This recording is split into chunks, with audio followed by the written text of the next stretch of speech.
Hey guys, welcome to funbrain.com. I'm going to give you guys a brief introduction on how to navigate the educational website and show you all the great things it has to offer. FunBrain offers hundreds of free games, videos, books, and cosmics. The website is designed for kids in pre-K through 8th, which is shown at the top of the screen right here. And then at the top right above that, users are able to choose if they're interested in games, reading, videos, playground, or math zone. On the original screen, you'll see popular games broadcasted, and then below that, popular videos, and then popular books, and then new games, new videos, and then new books. If I scroll to the very bottom of the page, I'm able to browse by grade through here like we were on the top, and then browse by type, and then over here to the right is About FunBrain. It's kind of for teachers and parents and guardians, and all that kind of stuff.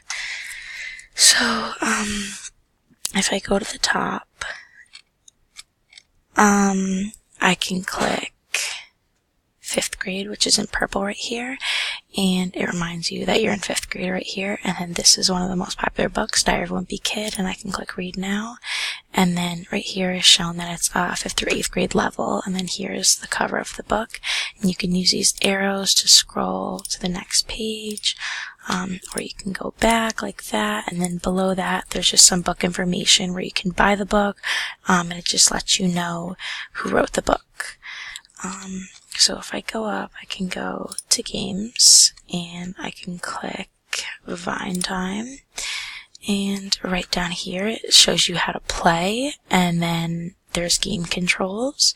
So if I click play now, I'm just gonna collect the fruit and put it in the basket, and it's going to count for you. So there's other related content down here that you can choose.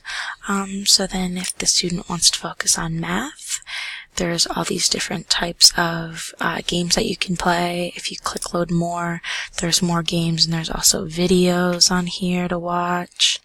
So if I just wanted to play tic-tac-toe squares, it lets you know how to play again in the game controls. So I can click play now, and there's easy, medium, hard, or super brain. So I'm just going to click easy addition. So you just do simple addition. Continue. So they put the O there, so I'm going to put here. And then I'm going to put... Okay, so I won. So you could just click the next round, or you can choose more related content that you'd like to play. So if I just went back to the original screen, I'm back to where I started, and you can start all over and choose what you'd like. But overall, I think this is a really, really well-designed website for children. It's colorful, it's fun, it's easy to read, easy to navigate, great for at home or in school or anywhere. So I hope you guys enjoyed. Thanks for watching.